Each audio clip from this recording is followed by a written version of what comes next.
Taking a look at my plans, I can see that the shelves sit between the pilasters. If I look at my parts list, I have a length of 22 1/8 inches. However, I want to verify this measurement on my project before I cut my pieces. If we measure it, we're sitting right at about 22 1/8. So that number should be accurate. On the miter saw, I'm going to set up a stop block to 22 1/8. And then cut all 3 of my pieces.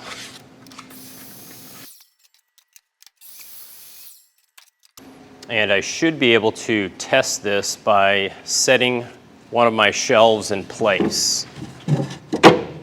Should fit in there real nice.